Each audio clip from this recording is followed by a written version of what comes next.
بسم الله الرحمن الرحيم، وصلى الله وسلم على سيدنا محمد وعلى آله وصحبه.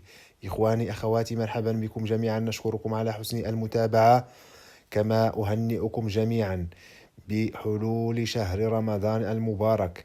يسرني أن أتقدم إليكم بأصدق التهاني بمناسبة حلول شهر رمضان المبارك، سائلا المولى عز وجل أن يجعل أيامكم كلها أفراح، وأن يعيده علينا وعليكم أعواما عديدة وأزمنة مديدة، إنه سميع مجيب الدعاء.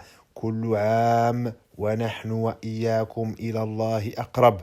كل عام وأنتم وأهلكم بخير. بارك الله فيكم. نشكركم على حسن المتابعة.